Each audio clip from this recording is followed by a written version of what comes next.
Et salut à tous, c'est Zachem pour Entreroliste et aujourd'hui on se retrouve pour parler de Donjons et Dragons 2024. Il est enfin là, après l'avoir cherché de manière désespérée au Festival International des Jeux de Cannes et d'avoir été enfermé dans ses donjons, dans ce sous-sol, dans ses tréfonds. J'ai fini par le trouver au fin fond de l'Outre-Terre, le manuel des joueurs, tant attendu, promis en mars et arrivé en mai 2025 dans nos contrées. Je vous propose qu'on découvre ensemble s'il valait le coup de l'attente et surtout si cette nouvelle version est vraiment bien. Et non, tu t'es fait avoir, on va pas rentrer tout de suite dans le détail de la vidéo, mais on va parler du sponsorise, je déconne. On va parler du jeu concours où on fait gagner avec Entreroliste non pas un, non pas deux, mais 3 manuels des joueurs. Rien que pour vous, il y aura 3 chanceux qui auront la possibilité de pouvoir le découvrir. Pour cela, 3 étapes très simples pour être éligible au concours. Premièrement, s'abonner à la chaîne. Deuxièmement, liker la vidéo. Et troisièmement, commenter la vidéo avec le mot-clé suivant. Donjons et Dragons est bien meilleur que Pathfinder 2, n'en déplaise à Mike. Enfin, du vrai jeu de rôle sur Entreroliste. Je déconne, un simple merci Zachem suffira. N'oublie pas les 3 étapes car notre maître juriste à nous, maître Tigorius, veillera au grain pour voir si tu es bien éligible au concours. Sur ce, rentre en détail dans le livre. Donc du coup on se retrouve pour découvrir ensemble ce manuel des joueurs de Donjons et Dragons. La version 2024 elle est enfin là avec son illustration qui au final quand on l'a en main elle claque plutôt bien, même si elle avait fait un petit peu une controverse lorsqu'elle avait été présentée sur les réseaux sociaux. On retrouve, vous allez voir, des petites différences sur la tranche. Là où initialement on avait des livres qui étaient noirs au niveau de la tranche avec Donjons et Dragons en rouge, et bien cette fois-ci pour différencier les versions on a inversé les couleurs et on retrouve bien en bas le petit logo D&D ou parfois on avait le logo des aventures. J'espère qu'on aura la même chose sur cette édition là et surtout le petit logo drapeau français qui dit que c'est bien une VF et non pas une VO que je vous présente. Au dos du bouquin, en 4ème de couverture, on retrouve forcément c'est quoi ce livre, et là, petite information intéressante, premier volet du triptyque de la 5ème édition. Donc là, on est dans la version 2024, mais on parle encore de 5ème édition, complétée par le volume du maître en 2024 et le manuel des monstres en 2025. Donc là, je pense qu'ils n'ont pas changé, c'est normalement ce qui était sorti côté VO, et je trouve ça même bizarre qu'on mette les dates vu qu'on l'appelle D&D 2024, donc voilà, petite coquille je pense à ce niveau-là. On termine avec le prix ici important, le prix de 49,99, donc on est revenu aux prix initiaux de Donjons et Dragons et ceux qu'on avait dernièrement sur la 5ème édition. On sait qu'il y avait eu une baisse des tarifs lorsque Wizard of the Coast avait repris la traduction qui était initialement faite par Black Book Edition et on était descendu à 39,99, mais très vite par la suite les prix étaient revenus aux tarifs normaux. Donc voilà, rien de choquant, rien de nouveau sous le soleil, le triptyque sera à 150 € comme on a toujours eu l'habitude de l'avoir. Je propose qu'on perde pas plus de temps sur la partie de la couverture du livre et qu'on attaque un petit peu le contenu de celui-ci et on va voir qu'il y a quand même des évolutions au niveau de la structure et notamment au niveau de la maquette du livre. Donc tout d'abord, si on ouvre ce livre-là, on arrive sur une belle illustration avec un dragon et hop là! On arrive directement dans le sujet et on arrive au niveau du sommaire. Donc du coup vous allez voir que la structure du livre a totalement changé. Aujourd'hui on est sur une structure où tout d'abord on va vous rappeler qu'est-ce que le jeu de rôle, puis en chapitre 1 on va avoir le comment jouer, donc l'intégralité des règles du jeu sur une 30aine de pages, puis on passera à la création de personnages. La création de personnages aura aussi changé de structure. Vous allez voir que cette fois-ci on a une sorte de guide rapide pour créer votre personnage, en vous disant vous allez choisir telle chose, telle chose, telle chose, et puis par la suite dans les différents chapitres on va voir toutes les classes, toutes les origines, donc les espèces et les historiques, puis les dons, les équipements, etc. Là où auparavant dans la version 2014 nous avions une création de personnage, on vous faisait faire étape par étape et on vous introduisait, choisis une espèce, on vous mettait toutes les espèces, choisis une classe, on vous mettait toutes les classes. Donc il y a vraiment cette volonté de simplifier le parcours entre guillemets utilisateur pour la création de personnages en vous donnant un rappel rapide de différentes étapes que vous allez devoir faire, puis après le détail de l'intégralité. Si on regarde comment ça se présente, et la maquette, vous allez voir qu'il y a de très bonnes surprises, notamment beaucoup plus d'illustrations que ce que nous avions pour les éditions précédentes. Et ça vraiment, ça claque. Le bouquin est beaucoup plus aéré, donc c'est vraiment un gros point positif de cette version 2024. Alors certaines illustrations sont un peu plus type, j'ai envie de dire, dessin presque manga. C'est volontaire, ce sont des illustrations qui vont vous présenter des explications plus sur qu'est-ce que le jeu de rôle. Ce ne seront pas des illustrations de l'univers de Donjons et Dragons. Et donc vous allez en avoir surtout dans les 30 premières pages. Donc certains n'ont vraiment pas aimé ce type-là. Voilà, là on est plus dans ce qu'on a l'habitude de voir comme illustration de Donjons et Dragons, qui est une présentation d'une scène en jeu. Donc tout ce qui va être scène hors jeu, donc scène un peu plus autour d'une table, vous allez voir, on a un autre style.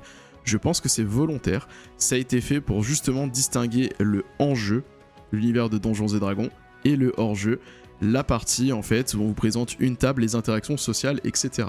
D'ailleurs, on vous parle de présentation par l'exemple, et donc tout au long, vous aurez le droit à des petits moments en fait où on vous décrit une situation de jeu, les réactions des joueurs, etc., la manière dont ça se passe.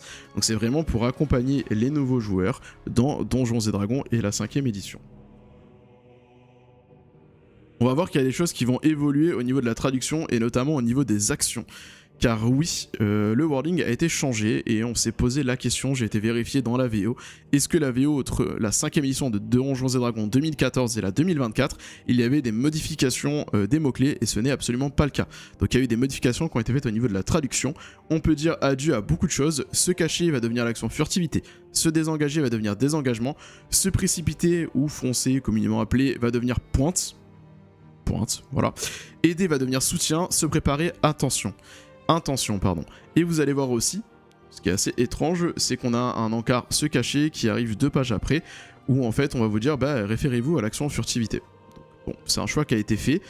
On s'est posé la question du pourquoi du comment. Alors on remet pas du tout en doute les compétences de traduction puisque c'est Dominique Lacroute qui s'occupe de la traduction de cette 5e édition, il est cité en début de livre, il a notamment travaillé sur tout ce qui était Dragon, sur les suppléments de la 3e, 4e et 5e édition de Donjons et Dragons, de Warhammer, de Star Wars Edge, énormément de choses à son actif. On remet pas du tout en cause cette partie-là ni ses compétences, mais on s'est posé la question sur les choix qui ont été faits, notamment ce qu'on s'est dit c'est est-ce qu'il y a eu la volonté de se détacher de la traduction originelle de BBE qui avait été faite donc pour la version 2014 et qui n'avait pas été totalement retouchée, on avait gardé les mêmes mots-clés, ou est-ce qu'il y a eu une volonté de simplifier la notion d'action en enlevant les verbes en mettant uniquement un mot, comme c'est fait en anglais, on a un mot hide, on avait se cacher, maintenant ça va être furtivité. Voilà, donc c'est vrai qu'après certains choix sont discutables, pointe pour moi qui vient du sud, ça me fait penser plus à la pétanque, blague à part, mais voilà, il va falloir du coup adapter ça parce que quand on va parler de la rétrocompatibilité de cette édition là, forcément si vous ne connaissez pas les anciennes actions qu'il y avait et décrites dans les livres, on va vous dire qu'il va pouvoir se précipiter, se cacher, il faudra faire vous-même le lien pour savoir que ce n'est plus se précipiter mais c'est l'action pointe. Voilà, c'est un petit détail mais c'est quelque chose qu'il fallait mentionner. On va parler d'un sujet qui fâche un petit peu, c'est la partie errata de ce manuel des joueurs de Donjons et Dragons 2024. Donc comme vous le savez, la version anglaise avait toute une panoplie d'errata qui sont corrigés et vous allez voir que de notre côté, il y a des errata aussi qu'on va voir dans la version française et je vais faire le point sur un des erratums que j'ai pu trouver. La preuve en image avec la portée des attaques à distance où on vous explique noir sur blanc que si vous avez une portée supérieure à la distance nominale de votre arme, donc la distance de base de votre arme, vous avez un avantage, ce qui est l'inverse de la règle. Normalement la règle c'est si vous avez une distance entre vous et votre cible qui est supérieure à la portée nominale de votre arme, vous avez un désavantage. Et ça change totalement la règle, donc il y a vraiment des erratums qui vont sortir. Celle-ci elle est importante parce que c'est quand même une règle du jeu, j'ai été vérifié si c'est pas quelque chose qui avait changé dans la VO, ce n'est pas le cas. Je mentionne cet erratum parce que c'est un point des règles qui est totalement transformé par cette erreur.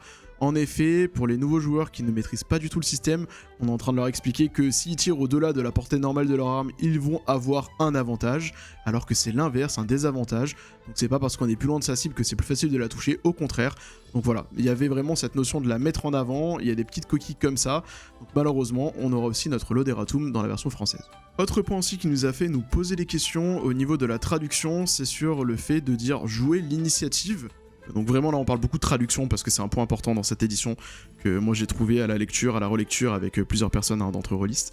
Et on s'est posé la question de pourquoi jouer l'initiative. Généralement c'est un jet d'initiative, on parle bien de jet d'attaque, on allait voir côté VO, on est bien sur du roll initiative et pas du play initiative, ce qui peut arriver dans certaines traductions. Donc voilà, c'est des petits points qui peuvent choquer, surtout pour ceux qui ont l'habitude de Donjons et Dragons, du wording, de la manière dont c'est utilisé au quotidien autour de votre table. C'est des petits changements, c'est des choses qui arrivent, peut-être ça sera corrigé dans des réimpressions, voilà, à avoir en tête.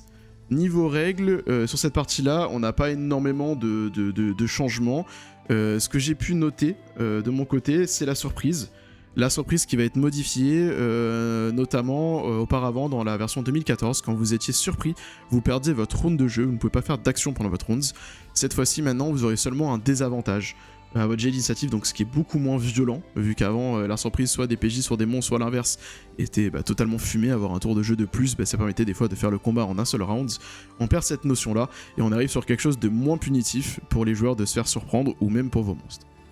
Voilà pour sa partie de règles, vous verrez qu'il y a encore d'autres choses qui arrivent plus tard dans le livre. Je propose qu'on avance et qu'on parle un peu plus de la création de personnages. Donc dans la partie création de personnages, dans le chapitre 2, comme je vous l'ai dit, on va commencer déjà par avoir un résumé de votre création de personnage et les différentes étapes. Donc on va avoir ici un tableau qui va vous donner un aperçu des classes, avec à chaque fois les caractéristiques principales et la complexité. Donc c'est bien pour les nouveaux joueurs, ça n'a strictement aucun intérêt pour les personnes qui maîtrisent déjà Donjons et Dragons. On arrive sur la feuille de personnage. Et donc les différentes étapes, elles vont évoluer dans, d'abord, on va choisir notre classe, c'est pour ça qu'on vous parle des classes. Ensuite, on va choisir son origine, avec l'historique et l'espèce. Pourquoi ? Parce que l'espèce ne va plus vous donner de bonus à vos caractéristiques. Ce sera maintenant et dorénavant toujours votre historique. Votre historique vous fera choisir entre 3 caractéristiques, vous pourrez mettre +2, +1 ou +1 dans chacune d'entre elles, et c'est ça qui va du coup déterminer les avantages de caractéristiques que vous aurez. Donc on vous fait choisir votre classe, puis votre origine, historique, espèce, et ensuite on va mettre ses caractéristiques avec soit le traditionnel lancer de dés, soit sinon vous avez le fameux tableau que moi j'utilise tout le temps, le tableau basique 15, 14, 13, 12, 18 pour avoir des personnages plutôt équilibrés et un groupe intéressant.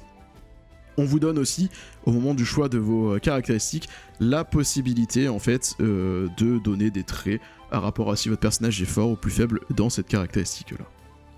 On parle ensuite d'alignement, et oui, l'alignement, même s'il est caché, si on a dit qu'on en parlerait moins, et ben non, il est toujours présent, il est ici présent, et donc on vous l'illustre avec un tableau, ce qui est plutôt pas mal.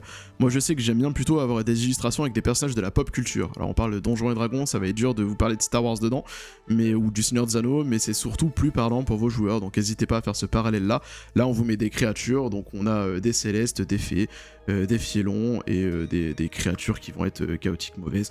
Voilà, pour vous donner un petit peu une idée, et en même temps des traits de personnalité qui peuvent être associés. Donc c'est bien quelque chose de présent, sur la feuille de personnage c'est un peu caché, mais ça reste toujours présent pour peut-être ne pas frustrer les anciens joueurs, ou alors toujours avoir cette vision en tête de votre personnage, ça peut être important pour certaines classes, comme le paladin, mais qui vont être plus liées à leur serment. Une fois que c'est choisi, du coup, on termine par l'équipement, et finito pepito, on passe sur les classes de personnages. Et vous allez voir que ce chapitre, il est très bien pensé. Pourquoi ? Parce que tout d'abord, on vous propose une très belle illustration sur la gauche et surtout un résumé de l'ensemble des classes et des sous-classes qui sont associées. Et donc là, il y a un truc qui nous saute directement aux yeux. C'est quoi ? C'est que nous avons 4 sous-spécialisations par classe. C'est quelque chose de totalement différent de la version 2014. Oui, en effet, dans la version 2014, le barbare, le barde, le druide, l'ensorceleur et le rôdeur n'en avaient que 2. Le guerrier, le moine, l'occultiste, le paladin et le roublard en avaient 3. Par contre, parent pauvre, le magicien en avait 8, vu qu'il en avait une par école de magie, il sera limité à 4. Et le clerc en avait 7, un par domaine divin, et sera donc limité à 4. Donc au total, si on fait des maths un peu brutales, on arrive à plus 8 nouvelles sous-spécialisations dans ce manuel des joueurs, ce qui est une très bonne chose. Bien sûr, les perdants seront magiciens clairs avec des disparitions dont l'école de la nécromancie qui me fait un grand mal vu que j'aime jouer soit des évocateurs, soit des nécromanciens en tant que magiciens. Mais je pense que ça arrivera dans des suppléments. Ce choix a été fait surtout, je pense, pour équilibrer cette édition-là et avoir beaucoup plus de choix pour jouer différentes choses et pas être limité avec certaines classes, notamment je pense aux druides, qui avaient soit le cercle de la terre qui était fait pour passer plus sur la partie de lanceur de sorts et le cercle de la lune pour jouer la transformation. On n'avait que ça, on n'avait pas d'hybride, on n'avait pas de choses entre les deux. Et bien là, cette fois-ci, on aura beaucoup plus de choix. Ce qui est important à savoir, c'est que chaque classe va être représentée à chaque fois par son illustration, par sa page de résumé de ses aptitudes. Quand on tourne, on a le détail complet avec le fameux tableau d'évolution des niveaux, puis après l'ensemble de ses sous-classes. Ces sous-classes, et ça, merci Wizard of the Coast, nous avons une illustration par sous-classe, ce qui permettra de bien présenter aux différents joueurs à quoi cela va correspondre, et généralement ça tient à peu près sur une page, des fois ça déborde, mais ça a été pensé de manière intelligente, et ça c'est vraiment un gros plus. Alors des fois il y a des choix un peu plus, voilà, sur la traduction un peu plus questionnable, notamment sur le rôdeur avec le maître bête, donc le Beastmaster qui devient le Belluaire étant un gladiateur qui normalement combat des fauves, et là il est censé dresser les animaux. Bon voilà, il y a des choix qui ont été faits, qui seront peut-être modifiés, je ne sais pas, mais au moins on a cette volonté là d'uniformiser les classes, et surtout on a une montée en puissance de l'ensemble des classes. Si je prends le barbare, qu'on vient de voir juste avant, le barbare va récupérer à chaque repos court une rage, ce qui n'était pas le cas avant, ce qui est très fort. On va avoir le moine aussi qui va disposer d'actions bonus directement, alors qu'avant, porté par le vent et autres, il fallait qu'il utilise un point de ki. D'ailleurs, les points de ki auront changé de nom, ce seront maintenant des points de credo. On a voulu un petit peu épurer cet aspect-là de ki et de dire en fait que c'est le credo du moine, sa doctrine entre guillemets qui va s'imposer, qui va lui conférer ses pouvoirs qui viennent de son souffle intérieur, d'une énergie intérieure divine ou autre. Donc voilà, donc on a vraiment de très bonnes choses. Voilà, ça c'est vraiment la partie très positive de ce manuel des joueurs. Je trouve que la partie classe est très bien faite, très bien pensée, avec beaucoup d'options de personnalisation. Je vais pas rentrer dans le détail de tous. Ce qui est à retenir, c'est 4 spécialisations par classe, une augmentation de la puissance des PJ. Et ça c'est volontaire dans cette version. Et c'est un point très important, c'est que c'est une des éditions les plus équilibrées en termes de montée de niveau et de progression de personnages. Donc il y a des personnes qui aiment s'amuser à faire des calculs mathématiques et savants pour faire des belles courbes de progression entre les différentes éditions, et quand on les regarde, eh ben, on se rend compte que c'est celle la plus équilibrée pour l'instant. Donc on n'a pas encore joué, on ne s'est pas encore penché dessus vu que le livre vient de sortir, on n'a pas encore le manuel des monstres pour vérifier tout cet équilibrage là, mais on est sur l'édition la plus équilibrée avec une montée en puissance très puissante. Et oui, des gens comme Envaet, que nous on a chez nous, ils aiment prendre ce temps de faire de l'analyse, et on les remercie pour ça parce que ça nous permet vraiment d'avoir une idée de sur quoi on se base. Voilà pour la partie des classes, je passe rapidement les différentes illustrations, mais comme vous pouvez vous en rendre compte, tout à l'heure on parlait de la maquette, illustrations toujours autant magnifiques, et surtout très nombreuses, avec de la facilité de lecture. Le défaut de tout ça, du coup, d'avoir la création de personnages en plusieurs étapes, c'est que quand vous allez créer votre personnage, et ça c'est un gros point négatif, vous allez à chaque fois devoir passer d'un chapitre à l'autre. Donc c'est à dire que là on a choisi notre classe, je reviens au chapitre 2, on va me dire choisis ton origine, du coup hop j'avance, je vais aller chercher mon chapitre 4, avec mes différentes origines, et du coup, une fois que je suis dessus, je fais mon choix, je reviens en arrière, et donc on a un peu ce côté décousu, on n'a pas de signet, donc on peut pas bloquer les pages, donc c'est complexe, on passe son temps à chercher. Donc c'est pas pratique quand on ne maîtrise pas, mais ça a l'avantage d'être très lisible. On arrive du coup au chapitre des origines, donc une des modifications et des améliorations qui a été faite dans cette version 2024, et vous allez voir, le point positif ici, on retrouve encore une illustration par origine, ce qui est quelque chose de vraiment très positif. Ça permet vraiment bien d'introduire le milieu dans lequel le joueur a grandi, son personnage a grandi, et c'est un point très positif. Donc les origines maintenant vont déterminer, comme je l'ai dit tout à l'heure, vos caractéristiques. Elles vous donnent aussi accès à des dons. Vous allez voir que la partie dons a été mise en avant dans cette édition-là, avec notamment les dons d'origine liés forcément à votre origine, à votre background story, les dons généraux que vous allez pouvoir choisir, et les styles de combat que certaines classes pouvaient avoir, qui sont devenus des dons pour simplifier et éviter à chaque fois de remettre le même tableau dans chaque classe de personnage, donc on simplifie la lecture et l'utilisation pour les différents joueurs. Nous avons les différentes espèces, ici nouveauté, on pourra jouer dès le départ des Aasimars. Donc les Aasimars sont le pendant des Tieflins, les Tieflins étant descendants des Fielons et des humains. Pour la partie Aasimar, on se retrouve avec des descendants de Célestes, et donc vous allez pouvoir les jouer dès le départ. On retrouve bien sûr les Drachéides, les elfes avec les Draux disponibles dès le départ. On a aussi maintenant des petits tableaux, et ça c'est pratique pour les origines, donc les espèces qui vont gagner des effets supplémentaires en montant de niveau, alors qu'avant c'était dans une description, il fallait fouiller, c'était pas très pratique. On retrouve aussi les Goliaths dès le départ, donc les Goliaths qui sont des descendants de géants, avec la possibilité de choisir des traits spécifiques en fonction du géant duquel vous descendez, donc c'est plutôt cool comme mécanique. Et vous allez voir qu'il y a un grand changement, c'est qu'il n'y a plus de demi-elfes et il n'y a plus de demi-orques, on va retrouver cette fois-ci les orques. Alors c'est un choix qui est assez mitigé dans la communauté, puisque certains disent les orques c'est censé être des méchants, là cette fois-ci on dit en fait vous pouvez jouer un petit peu ce que vous voulez. Dans les suppléments on vous donnait déjà de pouvoir jouer certaines espèces qui étaient plutôt orientées mauvaises et qui pouvaient changer, notamment les Draux qu'on a récupérés, alors que les Draux plutôt bons il y en a eu très peu, il y a eu Dritz d'Oyurden qui a été vraiment le premier dans l'univers qui s'était échappé de l'Outre-Terre. Aujourd'hui, il y a eu tout un lore qui a été construit pour vous permettre d'en jouer. Donc voilà, donc moi là-dessus, j'ai pas de problème. L'idée de toute façon, c'est qu'on est dans un jeu de rôle, monde de l'imaginaire, on peut jouer ce que l'on souhaite. Et donc si un joueur voulait jouer un orc, j'avais aucun problème si le background était fait. Maintenant, on vous le propose dès le départ et on fait partir cette notion de demi-orc ou de demi-elfe.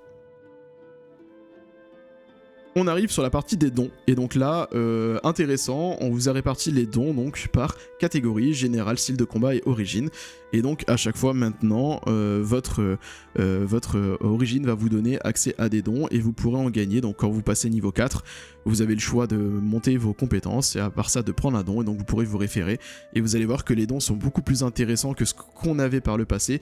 Au final, dans la 5ème édition, prenez généralement des améliorations de caractéristiques et de temps en temps quand on avait besoin d'un +1 on allait chercher un don qui faisait un +1 avec un bonus. Cette fois-ci moi je trouve qu'il y a beaucoup plus de choix et c'est beaucoup plus intéressant pour la customisation de son personnage et surtout beaucoup plus facile à se repérer et à trouver les informations dont on a besoin. On avance pour arriver à la catégorie équipement. La catégorie équipement elle a aussi pas mal de petites nouveautés. Une en particulier qui va concerner les classes qui sont plutôt martiales et ce qu'on appelle les bots d'armes. Donc les bots d'armes c'est quoi? Pour moi c'est quelque chose qui est tiré de Baldur's Gate. Du coup dans Baldur's Gate 3 vous aviez la possibilité d'utiliser des actions spécifiques pour les armes que vous maîtrisiez et il y avait la possibilité de le faire qu'une fois par repos court ou par repos long. Ici la notion de bot va vous permettre d'avoir des effets supplémentaires lors de vos attaques, de choisir de faire des choses en plus. Pour cela, certaines classes comme le guerrier vont devoir choisir à la création de bots qu'ils maîtrisent et à chaque repos long, ils vont pouvoir le changer. C'est-à-dire que mon guerrier va peut-être dire pour ce repos long, je vais utiliser l'épée longue et le gourdin et puis pour le prochain combat, on va taper énormément sur des squelettes, donc je vais prendre des dégâts contendants, donc je vais prendre mon gourdin puis je vais aussi prendre de l'hallebarde pour avoir de la longe. Et donc cette bot là lui donnera la possibilité de faire un effet supplémentaire, comme par exemple pousser une cible. Donc si la cible, je peux choisir de la repousser 2-3 mètres si je la tape avec une arme qui aura la bot d'arme poussée. On va retrouver tout ça dans le tableau. Donc ça va donner des effets supplémentaires, tactiques, stratégiques pour les personnages qui vont être corps à corps et qui vont maîtriser ces bots d'armes. C'est un point extrêmement positif. Pourquoi? Parce qu'on va sortir du traditionnel je frappe, je lance mes X attaques, merci au revoir, on passe à la suite. Là ici vous allez avoir une notion stratégique supplémentaire. Le moine l'avait notamment avec ses points de ki en pouvant faire tomber, si vous jouez la voix de la pomme, stun une créature, etc. Cette fois-ci vous aurez votre arsenal qui vous permettra aussi d'apporter des choses supplémentaires et le guerrier aura énormément de bots à sa disposition et du coup il pourra se balader avec tout un arsenal d'armes dans son sac sans fond et pouvoir changer en fonction du combat d'armes pour s'adapter à ce qu'il y a besoin et donc changer forcément aussi les types de dégâts qu'il va mettre entre contendant, tranchant et perforant. Donc ça a une vraie importance. Il y a aussi la disparition de la notion de dégâts magiques sur les armes, c'est-à-dire que maintenant les créatures vont être résistantes uniquement aux contendants, tranchants et perforants et non plus aux magiques. Ce qui veut dire que le moine, notamment dans sa progression, n'aura plus la possibilité d'avoir des coups de poing magiques, il pourra cependant décider de mettre des dégâts normaux ou des dégâts de force quand il évoluera, et ce n'est pas un nerf du tout vu que les premiers retours sur le manuel des monstres, il y a très peu de créatures résistantes à la force et immunisées à la force. De mémoire c'est 12 résistantes et 5 immunisées si je dis pas de bêtises, mais les chiffres sont à vérifier. Donc en fait il n'y a pas de nerf, par contre on va simplifier énormément toute la partie à chaque fois résistance, est-ce que tu as une arme magique, est-ce que tu as des points magiques ou pas, voilà, on simplifie ça et on apporte beaucoup plus de dynamisme avec la propriété des bots. Et on rappelle que Donjons et Dragons, ce qui est intéressant c'est le système de combat, c'est tout ce qui va être autour de la stratégie de vos combats. Donc ça c'est un point positif. On retrouve aussi, merci, une illustration par arme, une illustration par armure, ça fait plaisir, on a beaucoup d'illustrations dans ce livre et ça permettra énormément d'accompagner les nouveaux joueurs ou même d'accompagner les nouveaux maîtres du jeu. Donc ça c'est vraiment le point positif de cette édition de Donjons et Dragons. Après on retrouve le traditionnel catalogue de l'aventurier qu'on a dans le manuel des joueurs, on retrouve énormément d'outils d'artisanat, donc il y a un accent aussi qui a bien été mis sur la création d'équipements, pas forcément que magique, mais vraiment d'équipements en tout genre, en vous expliquant que si vous voulez fabriquer votre arnois, il va vous coûter moitié prix en composants, ça va vous coûter un certain nombre de temps pour le fabriquer avec des jets à faire. Voilà, on met vraiment l'accent là-dessus, et d'ailleurs quand on a créé des personnages, on a été étonné par le nombre de maîtrises d'outils et le nombre d'outils qui étaient à disposition. Donc il y a vraiment cette évolution à rapport à la version 2014. Si on avance, on arrive sur la partie sort, donc là on a une bonne partie de sorts, vraiment, le catalogue habituel des sorts.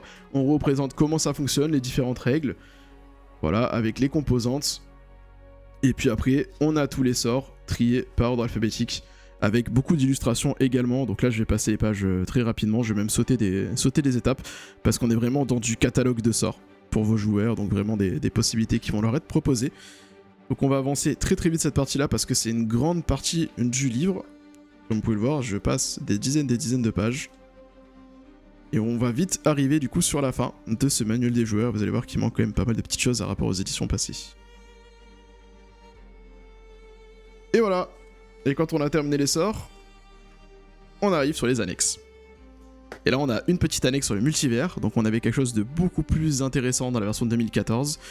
On n'a pas d'annexe non plus sur les dieux, c'est fini. L'annexe des dieux a disparu, je pense que toute la partie settings a disparu totalement. On avait quelques brides dans la version 2014, tout devrait être dans le manuel du maître, donc il faudra vérifier ça au mois de juin quand il va sortir. Pour l'instant, des premiers retours, analyse VO, c'est bien le cas avec le setting Greyhawk qui est mis en place. Mais là, en fait, on a juste un manuel de joueur, on a un manuel de règles, donc c'est vraiment à prendre en compte. On n'a pas vraiment de monstres, alors on a des profils de créatures en annexe, et ceux de base, donc c'est quoi? C'est potentiellement tout ce qui est bêtes et créatures invocables, familiers. Il n'y a que le squelette et le zombie qu'on va pouvoir voir arriver à la fin, qui sont des créatures plutôt faibles, de facteur de puissance 1/4. Donc tout ça sont des choses qu'on ne vous donne pas, et ça va avoir un réel impact pour la rétrocompatibilité, et on va en parler justement. Évoquons maintenant le sujet de la rétrocompatibilité de la version 2024 de Donjons & Dragons. Cette version a été promise pour être compatible avec l'ensemble des suppléments de la 5ème édition, ce qui est une très bonne chose. Ça permettra à ceux qui n'ont jamais fait des bonnes aventures telles que Strahd ou la Tombe de l'Annihilation, voire même de faire toute votre pile de la honte des aventures que vous aurez achetées et jamais jouées, de pouvoir le faire. Cependant, il faut vraiment garder à l'esprit que comme il y a un changement de puissance des personnages, une montée en puissance qui est totalement différente, il faudra adapter les monstres. En effet, les éditions précédentes étaient faites pour rejouer en version 2014, et donc si vous jouez directement avec des personnages joueurs 2024, elles seront beaucoup plus simples. Pour cela, deux solutions, soit vous attendez la sortie du manuel des monstres prévu pour septembre, soit vous faites de l'adaptation à la volée parce que vous maîtrisez très bien le système. Si je regarde entre guillemets la comparaison de ce que je pouvais avoir sous la main entre la version 2014 et la version 2024, j'ai comparé le zombie et le squelette, qui sont des monstres assez récurrents de l'univers et que vous allez affronter assez rapidement. On remarque que le zombie il a perdu un peu de PV et il a gagné des dégâts en passant du D6 au D8. Voilà, c'est la seule modification. Le squelette, quant à lui, il a gagné de la dextérité, du coup il a augmenté sa CA, son initiative, ses dégâts et ses chances de toucher, il a pris plus 1 partout, concrètement vu qu'il a pris, il est monté à la valeur supérieure, donc il est monté à 16 de dextérité, là où il n'y était pas, donc il est passé de plus 2 à plus 3. Ils n'ont pas changé de facteur de puissance, donc on a gardé le même facteur de puissance, il y a quand même eu une évolution dans les dégâts qu'ils vont infliger dans ces personnages là, même si le zombie perd des PV. Pourquoi? Parce que le zombie en version 2014 c'était des sacs à PV, ils ont en plus la non-mort, ce qui fait qu'il faut les blesser d'une certaine manière ou leur mettre plus qu'un certain nombre de dégâts pour les tuer, et des fois ça faisait des combats interminables avec des personnages de niveau 1 qui n'arrivaient pas à tuer des zombies, voire même sur la boîte d'initiation j'ai eu des groupes qui sont morts contre les zombies le premier combat de l'aventure qu'ils avaient donné parce qu'en fait ils n'arrivaient pas à les tuer, ils affichaient pas assez de dégâts ou alors ils n'avaient pas compris la mécanique. Donc vraiment, cette histoire de rétrocompatibilité, oui, elle est possible, oui, elle existe, mais elle est pas si intuitive. Au final, on est dans la même chose que ce qu'on avait entre la 3.0 et la 3.5, où certaines classes comme le rôdeur en 3.0 étaient totalement inutiles et claquées au sol, et en 3.5 ont eu un retravail qui a été fait, même si c'était toujours pas des meilleures classes à jouer en 3.5, mais qui ont été vraiment revues à la hausse. Donc c'est rétrocompatible, oui, certes, après, voilà, ça a le mérite d'exister pour vous permettre de jouer, mais gardez à l'esprit que ce sera plus simple que ce qui était prévu en version 2014, et qu'il y aura quelques petites adaptations à faire.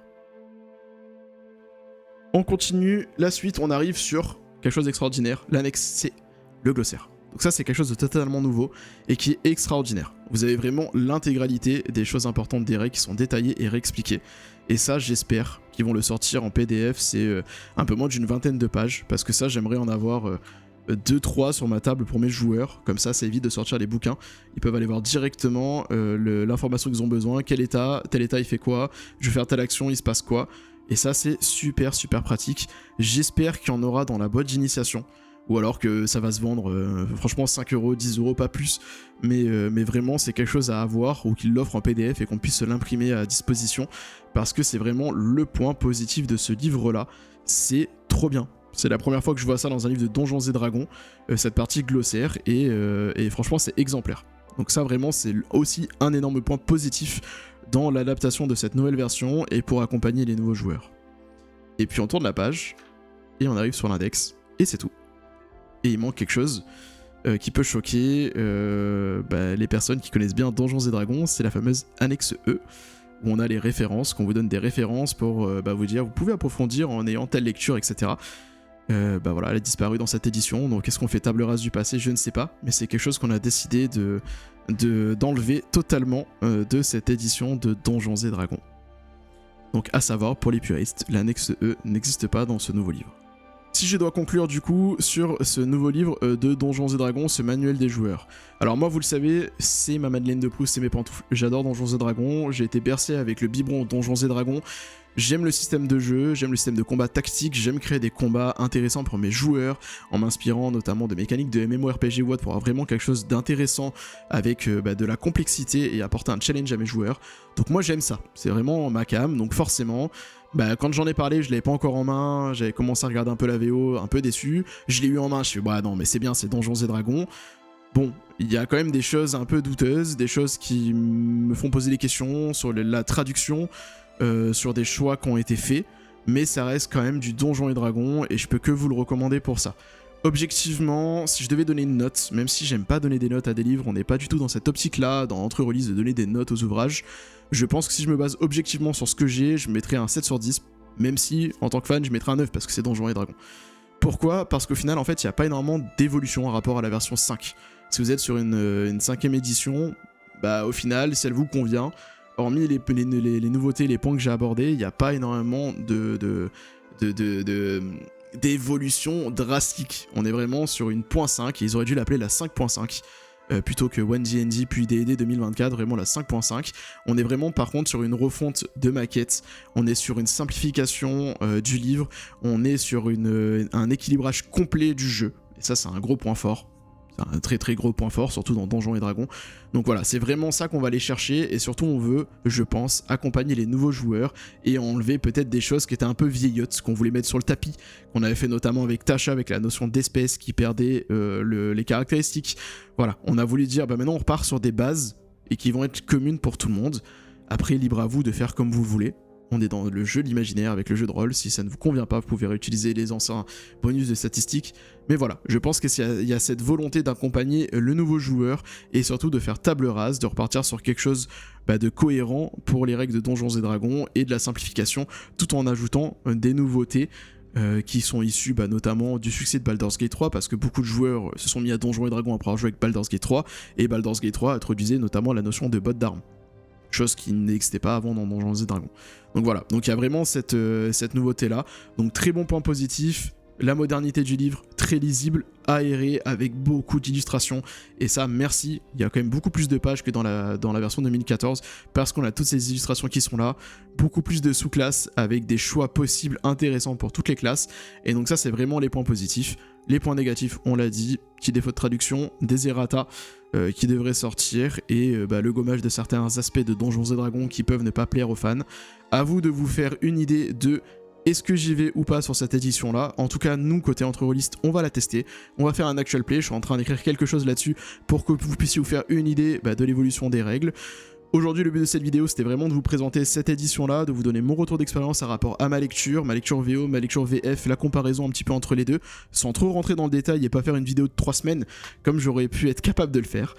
J'espère en tout cas que cette vidéo-là vous aura plu. Si c'est le cas, n'hésitez pas à vous abonner à la chaîne et à liker les vidéos. Dites-moi vous en commentaire ce que vous en avez pensé. Et n'oubliez pas le jeu concours. Pour ça, je vous invite à retourner au début de la vidéo où on explique toutes les modalités. Et enfin, si jamais vous cherchez à acquérir ce livre-là parce que vous n'avez pas eu la chance de le gagner avec le jeu concours, pensez à notre partenaire MaxiRêve.